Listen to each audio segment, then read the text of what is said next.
Jemaat yang dikasihi Tuhan Yesus Kristus, hari ini kita telah memasuki minggu pertama setelah Trinitatis, yang artinya ketritunggalan Allah. Marilah kita memasuki persekutuan yang kudus dengan Tuhan, kita menyembah dan memuji namanya. Kita bernyanyi dari buku Ende nomor 440 ayat 1, Sai puji ma Tuhata.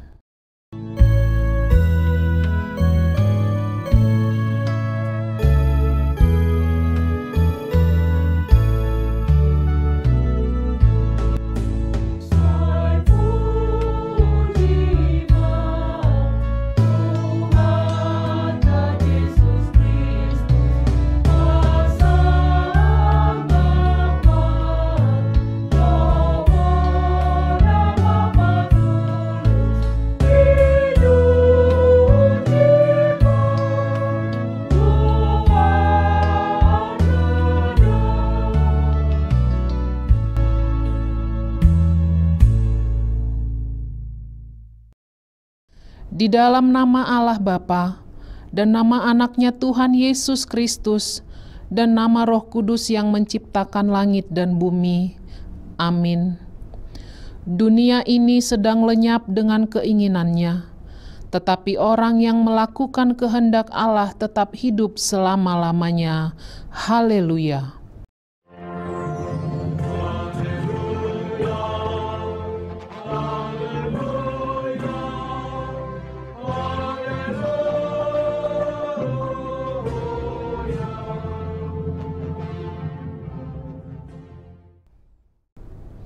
Marilah kita berdoa. Tuhan Allah kami telah berhimpun di tempat ini pada hari yang Engkau kuduskan ini. Bukalah telinga dan hati kami, supaya kami dengan sukacita mendengarkan firman-Mu yang kudus, dan agar kami memelihara dan menghayati di dalam hati kami, serta penuh pengharapan berdoa kepadamu. Ajarlah kami menghitung hari-hari kami sedemikian, hingga kami beroleh hati yang bijaksana. Terimalah kami ke dalam hidup yang kekal, di mana kami akan memuji Engkau di dalam anak-Mu Yesus Kristus Tuhan kami. Amin. Kita bernyanyi dari buku Ende nomor 392 ayat 2, Sai pasiat Tuhan Yesus.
Dengarkanlah hukum Taurat pada minggu ini, yaitu hukum yang kelima sampai ke-10.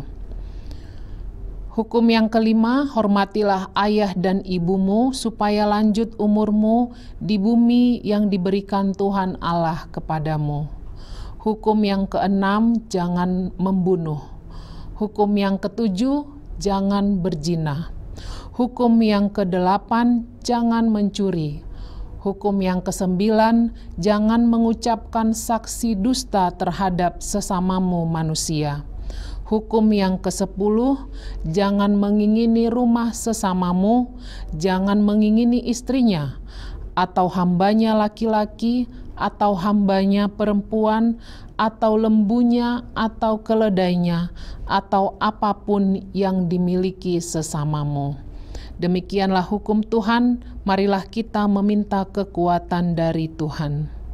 Ya Tuhan Allah, kuatkanlah kami melakukan yang sesuai dengan hukum-Mu. Amin. Kita bernyanyi dari buku ND nomor 681 ayat 1, Ale Amang Asiroham.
Marilah kita mengaku dosa-dosa kita di hadapan Tuhan, kita berdoa.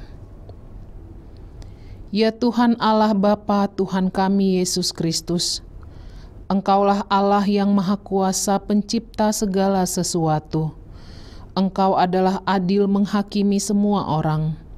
Kami datang ke hadapan-Mu mengaku segala dosa kami yang kami lakukan karena melanggar hukum-Mu, baik melalui perkataan kami yang tidak benar, maupun karena nafsu keinginan duniawi yang selalu mempengaruhi kami.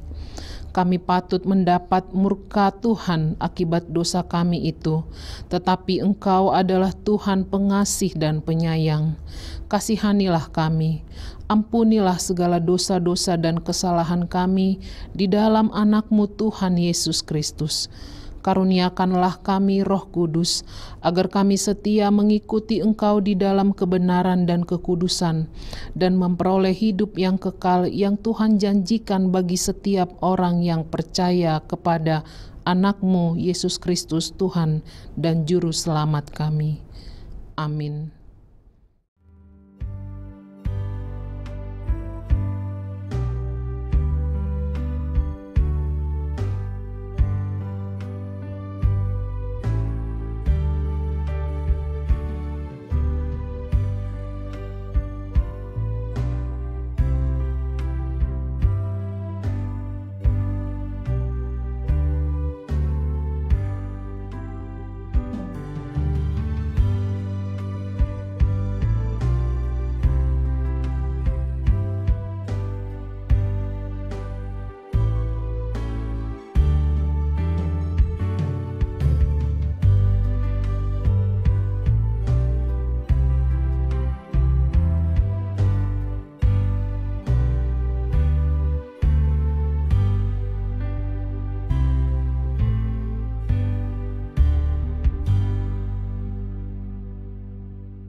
Janji Tuhan akan keampunan dosa kita. Demikianlah firman Tuhan. Janganlah takut, sebab aku telah menebus engkau. Aku telah memanggil engkau dengan namamu. Engkau ini kepunyaanku. Kemuliaan bagi Allah di tempat yang maha tinggi. Amin. Kita bernyanyi dari buku ND nomor 453 ayat 3, Sada Goar Naumuli.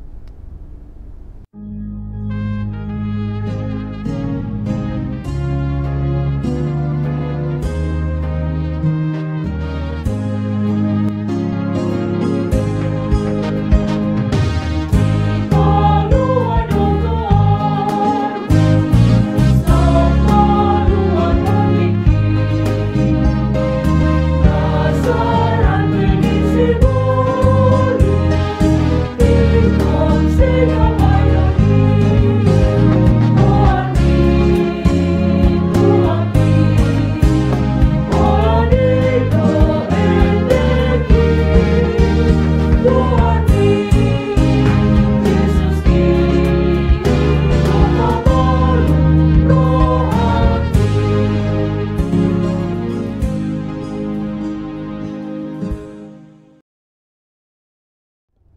Firman Tuhan yang ditetapkan pada minggu ini tertulis dalam Hosea pasal 5 ayat 15, dilanjutkan pasal 6 ayat 1-6.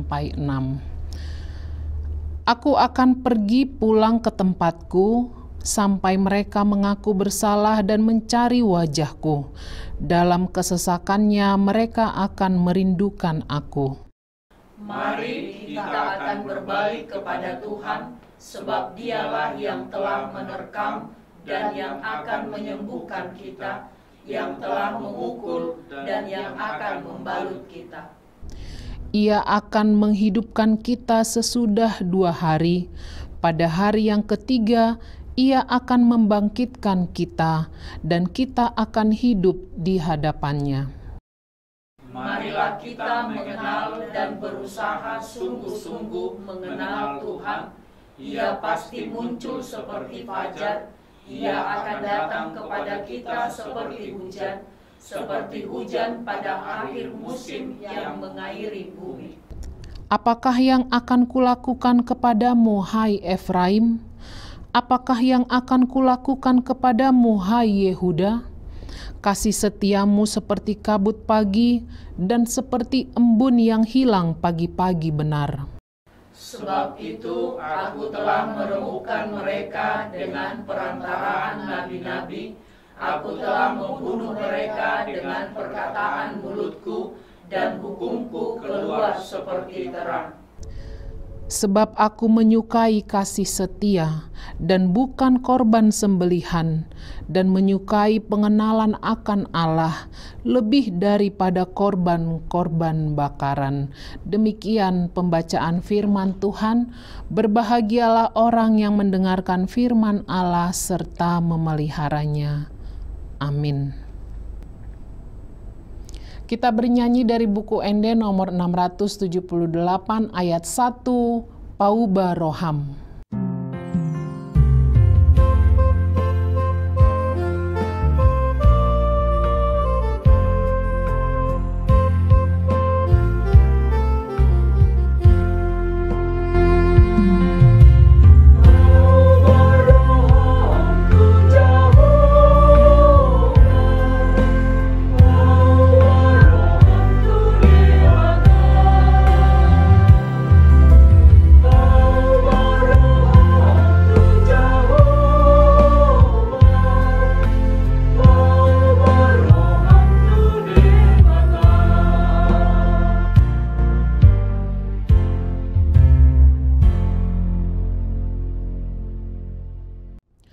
Marilah kita mengaku iman kepercayaan kita sebagaimana teman-teman seiman di seluruh dunia. Kita bersama-sama mengucapkannya. Aku percaya kepada Allah, Bapa yang Maha Kuasa, Khalik langit dan bumi. Aku percaya kepada Yesus Kristus, Anaknya yang tunggal Tuhan kita, yang dikandung daripada Roh Kudus, lahir dari anak darah Maria, yang menderita sengsara di bawah pemerintahan Pontius Pilatus, disalibkan, mati dan dikuburkan, yang turun ke dalam kerajaan maut. Pada hari yang ketiga, bangkit pula dari antara orang mati, naik ke sorga, duduk di sebelah kanan Allah, Bapa yang Maha Kuasa. Dari sana akan datang kelak untuk menghakimi orang yang hidup dan yang mati. Aku percaya kepada Roh Kudus dan adanya satu gereja yang kudus dan am, persekutuan orang kudus, pengampunan dosa, kebangkitan daging, dan hidup yang kekal. Amin. Jemaat yang terkasih, kita akan menyampaikan persembahan 1A dan 1B sembari kita mempersiapkan hati kita untuk mendengarkan firman Tuhan. Kita bernyanyi dari buku Ende nomor 753 ayat 1, Di Pardalanan Yesus di Joloku.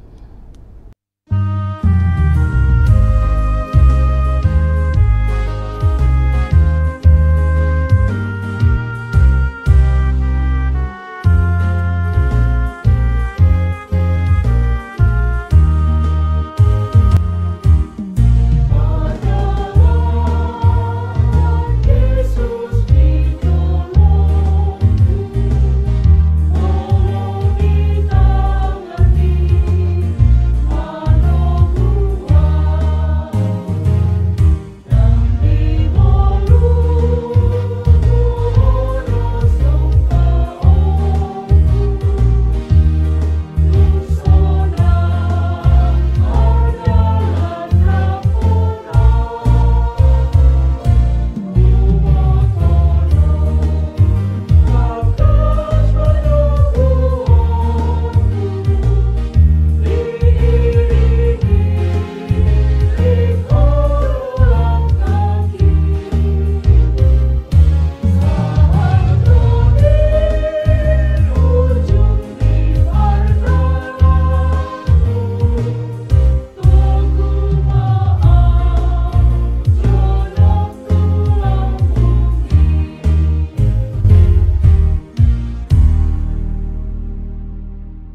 Damai sejahtera Allah yang melampaui segala akal, kiranya memelihara hati dan pikiranmu di dalam Yesus Kristus.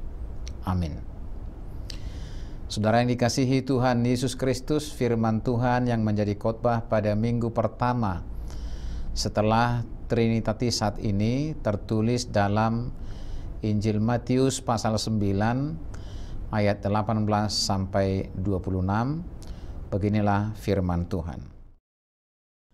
Sementara Yesus berbicara demikian kepada mereka, datanglah seorang kepala rumah ibadat, lalu menyembah Dia dan berkata, "Anakku perempuan baru saja meninggal, tetapi datanglah dan letakkanlah tanganmu atasnya, maka ia akan hidup." Lalu Yesus pun bangunlah dan mengikuti orang itu bersama-sama dengan murid-muridnya. Pada waktu itu seorang perempuan yang sudah 12 tahun lamanya menderita pendarahan maju mendekati Yesus dari belakang dan menjamah jumbai jubahnya. Karena katanya dalam hatinya, "Asal ku jamah saja jubahnya, aku akan sembuh." Tetapi Yesus berpaling dan memandang dia serta berkata, "Teguhkanlah hatimu, hai anakku, imanmu telah menyelamatkan engkau." Maka sejak saat itu sembuhlah perempuan itu. Ketika Yesus tiba di rumah kepala rumah ibadat itu dan melihat peniup-peniup seruling dan orang banyak ribut, berkatalah ia, "Pergilah, karena anak ini tidak mati, tetapi tidur." Tetapi mereka menertawakan dia. Setelah orang banyak itu diusir, Yesus masuk dan memegang tangan anak itu. Lalu bangkitlah anak itu. Maka tersiarlah kabar tentang hal itu ke seluruh daerah itu. Saudara yang dikasihi Tuhan Yesus Kristus, topik minggu pertama setelah Trinitatis ini adalah imanmu telah menyelamatkan engkau. Haporsiomido na paluahoko. Meski terlihat bahwa iman itu yang membuat selamat, namun sesungguhnya yang terjadi adalah iman itu adalah keterhubungan dengan belas kasihan Tuhan. Ini adalah anugerah bahwa belas kasihan Tuhan itu ada di awal, ada di depan, dan iman itu adalah respon keyakinan kita akan hal itu. Saudara yang dikasihi Tuhan Yesus Kristus, firman Tuhan ini merupakan peristiwa ketika seorang kepala rumah ibadat menemui Yesus untuk meminta kehidupan bagi anaknya yang dinyatakan meninggal. Meskipun bagi sebagian penafsir, anaknya itu sedang kritis dan jelang meninggal dunia, dengan harapan sembuh anaknya itu sangat kecil dan bahkan tidak ada lagi. Orang itu mengetahui bahwa kuasa Yesus itu nyata. Kemungkinan besar dia mengetahui dan mendengar karya mujizat yang dilakukan Yesus dalam pelayanannya, sehingga dengan penuh keyakinan ia berkata, "Datanglah dan letakkanlah tanganmu atasnya, maka ia akan hidup." Iman tidak muncul tiba-tiba. Iman seperti itu muncul melalui pengalaman hidup dengan Yesus. Pengalaman hidup bukan hanya ketika dialami sendiri, namun juga berkaca melalui pengalaman orang lain di luar kita. Saudara yang dikasihi Tuhan Yesus Kristus, belas kasih Yesus nyata karena iman si kepala rumah ibadat. Yesus bangkit dan berjalan untuk memenuhi permohonannya. Sebuah kepastian Tuhan berikan bahwa kematian pun bisa Yesus atasi dan lampaui. Namun sebelum tiba, di tengah jalan ada seorang perempuan yang telah 12 tahun sakit pendarahan menjamah jubah Yesus. Dan kembali lagi dorongan iman yang kuat terlihat kembali pada peristiwa ini. Si perempuan tidak perlu melakukan aktivitas yang spektakuler untuk mempertontonkan kuasa Yesus baginya. Dalam kondisi yang terlihat tidak tertolong lagi, dia yakin kuasa Yesus akan nyata baginya tanpa harus mengganggu dia.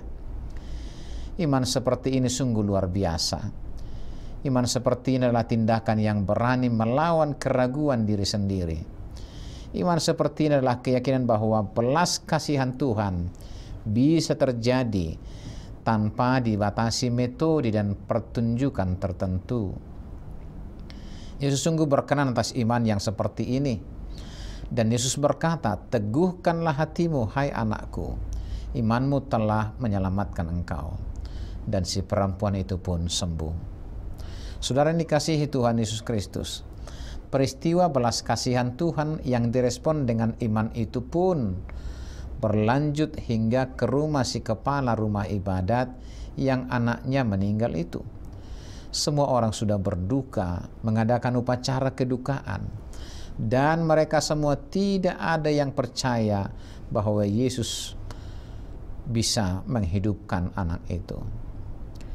Yesus menyuruh mereka pergi.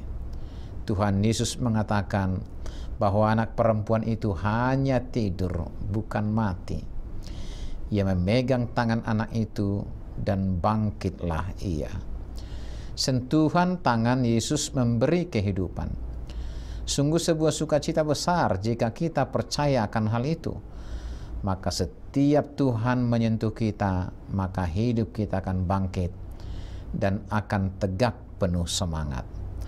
Saudara yang dikasihi Tuhan Yesus Kristus, firman Tuhan hari ini mengajak kita agar menyadari bahwa Tuhan Yesus selalu surplus belas kasihan yang memulihkan dan menghidupkan.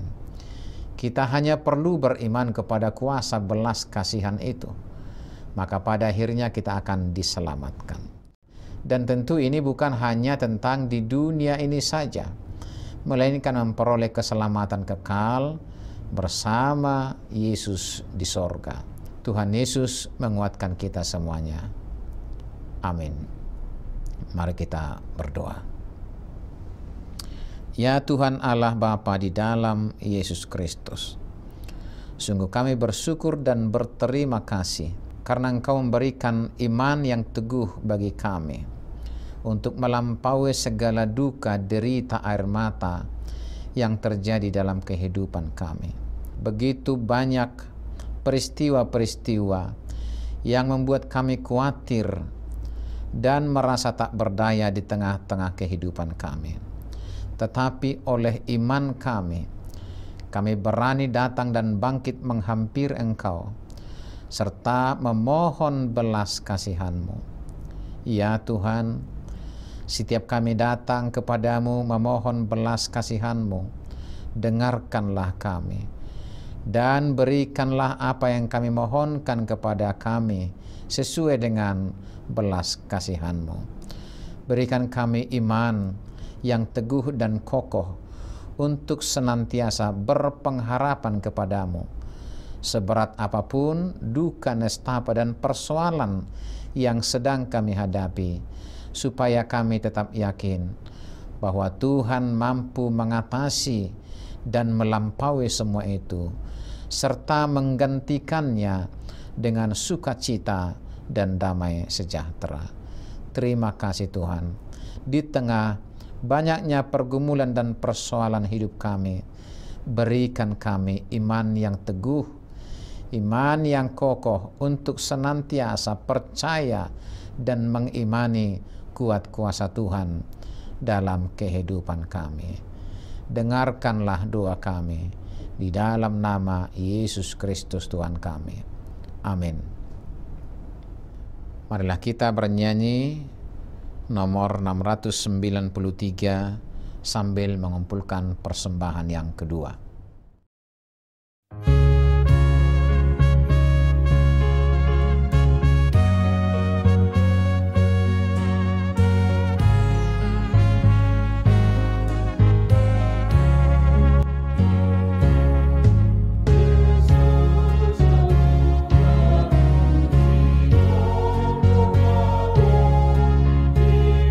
Di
Marilah kita berdoa untuk menyerahkan persembahan kita kepada Tuhan. Ya Allah Bapa kami yang di sorga, kami mengaku bahwa Tuhan adalah sumber dari segala karunia yang melimpah dalam kehidupan kami masing-masing. Sebahagian daripada karunia itu, kami serahkan kembali sebagai persembahan kepada Tuhan. Terimalah dan berkatilah persembahan umat-Mu ini, agar dapat kami pergunakan untuk pekerjaan dan pelayanan kerjaan Tuhan di dunia ini. Bukalah hati kami untuk mengenal betapa banyak berkat dan karunia yang kami peroleh dari Tuhan, supaya kami senantiasa bersyukur kepadamu. Di dalam nama Yesus Kristus Tuhan kami. Amin.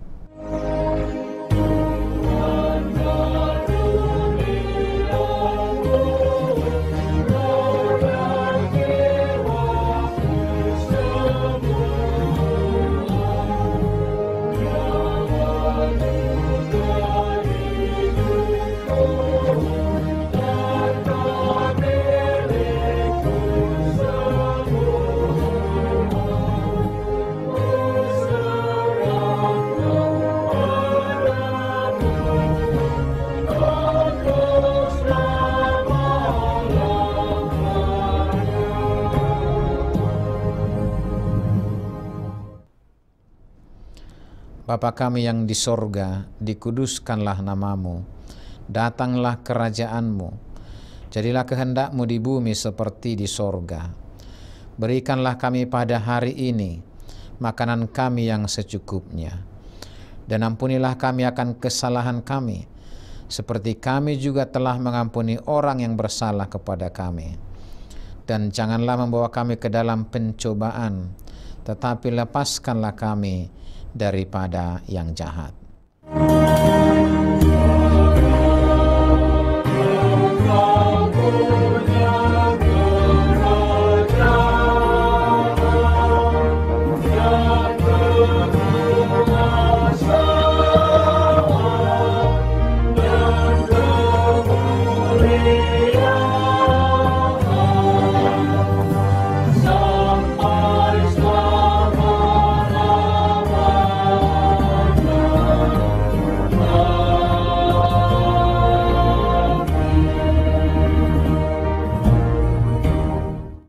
Terimalah berkat Tuhan.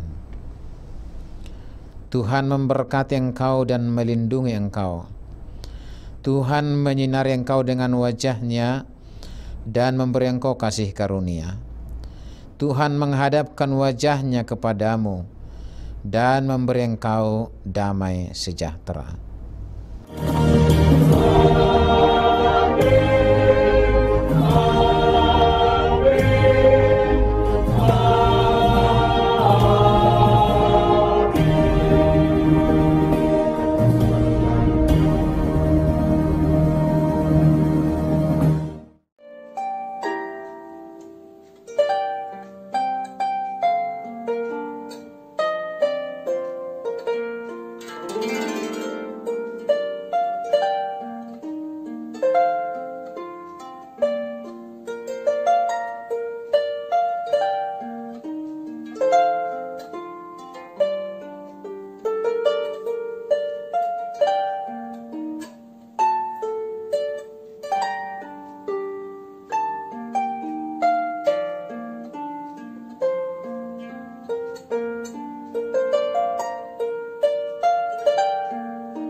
Sekolah Tinggi Diakones HKBP berada di Jalan Gereja nomor 17 Kapernaum Balige, Sumatera Utara. Sekolah Tinggi Diakones HKBP menjadi bagian dari Kabupaten Toba yang terkenal sebagai daerah pendidikan. sebab Sekolah Tinggi Diakonis HKBP berdekatan dengan Yayasan Sopo Surung, SMA Unggul Del, Institut Teknologi Del, Akademi Keperawatan HKBP, dan berbagai lembaga pendidikan lainnya. Di depan kampus Sekolah Tinggi Diakonis HKBP terdapat Rumah Sakit HKBP Balige yang dapat menunjang kesehatan sivitas Sekolah Tinggi Diakonis HKBP dan Gereja HKBP Balige sebagai tempat beribadah sivitas Sekolah Tinggi Diakonis HKBP. Hal yang menarik dari Sekolah Tinggi Diakonis HKBP terletak di destinasi wisata super prioritas pemerintah Indonesia, sehingga dikelilingi objek wisata yang luar biasa. Sekolah Tinggi Diakonis HKBP perguruan tinggi swasta milik Gereja Huria Kristen Batak Protestan. Didirikan pada tanggal 17 Mei 1971 sebagai kursus diakones. Tahun 1972, kursus diakones berubah menjadi pendidikan diakones HKBP. Sejarah pendidikan pun mencatat pendidikan diakones HKBP terus berkembang. Hingga pada tanggal 8 Mei 2013, pendidikan diakones HKBP berubah menjadi Sekolah Tinggi Diakones dengan program Strata 1 atau S1, program studi konseling pastoral yang terakreditasi baik. Begitu juga dengan Sekolah Tinggi Diakones yang terakreditasi baik. 2 tahun terakhir ini adalah tahun yang berat bagi kita semua, termasuk Sekolah Tinggi Diakones HKBP. Namun, kita bersyukur bahwa Sekolah Tinggi Diakonis HKBP dalam melaksanakan pembelajaran daring telah berusaha untuk menghadirkan infrastruktur yang baik, sehingga Sekolah Tinggi Diakonis HKBP tetap menjaga kualitas pendidikan, penelitian, dan pengabdian kepada masyarakat dengan baik, agar kehidupan memanusiakan manusia tetap terpelihara di tengah-tengah jemaat dan masyarakat. Sebagaimana visi Sekolah Tinggi Diakonis HKBP menjadi saluran berkat di tengah-tengah jemaat dan masyarakat. Program studi konseling pastoral ialah program studi yang bertujuan untuk mendampingi, menolong, memberdayakan, dan memelihara kehidupan jemaat dan masyarakat secara holistik. Oleh karena itu, guna melahirkan para lulusan yang berhikmat, bermutu, dan berkualitas, maka Sekolah Tinggi Diakonis HKBP memfasilitasi mahasiswa secara akademik dan non-akademik. Secara akademik, mahasiswa memperoleh pendidikan yang berfokus di bidang teologi, sosial, kesehatan, dan psikologi. Sementara secara non-akademik, mahasiswa dibekali dengan berbagai keterampilan untuk meningkatkan soft skills guna menunjang pelayanan konseling pastoral yang berdiakonia. Dalam rangka pembelajaran perkuliahan, dosen menciptakan berbagai metode mengajar yang menarik, relevan, dan menggunakan teknologi.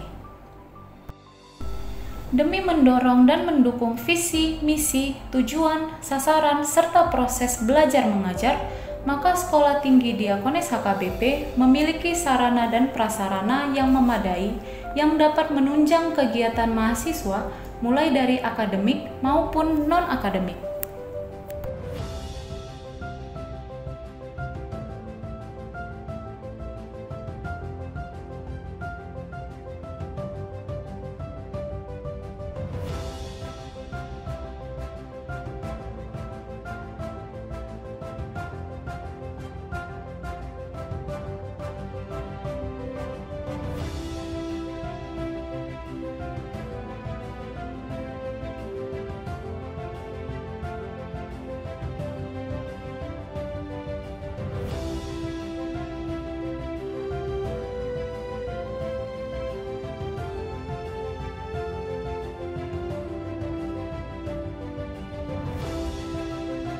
Telah banyak prestasi yang telah ditorehkan oleh Sivitas Akademika Sekolah Tinggi Diakonis HKBP, baik secara nasional maupun internasional. Dalam perannya sebagai institusi pendidikan, Sekolah Tinggi Diakonis HKBP mengedepankan jalinan kerjasama, baik itu nasional maupun internasional, untuk menciptakan kultur budaya pendidikan yang inovatif dan sesuai dengan kebutuhan. Selain itu, Terdapat beasiswa yang dapat menunjang pendidikan mahasiswa yang ada di Sekolah Tinggi Diakones HKBP, baik dari pemerintah, gereja, organisasi, maupun dari alumni Sekolah Tinggi Diakones HKBP. STD HKBP memberikan saya proses kehidupan dan pembelajaran yang seutuhnya. STD HKBP menjadi tempat bagi saya untuk menuntut ilmu pengetahuan dan melatih keterampilan hidup. STD HKBP membentuk saya menjadi komunitas pembelajar yang mengenali diri sendiri, hidup berdampingan dengan jemaat dan masyarakat di tengah kepelbagaian, serta menghargai kebinekaan. Mari bergabung bersama kami Sekolah Tinggi Diakones HKBP. Sekolah Tinggi Diakones HKBP menjadi berkat bagi dunia melalui pembelajaran dan pengembangan diakonia. Horas.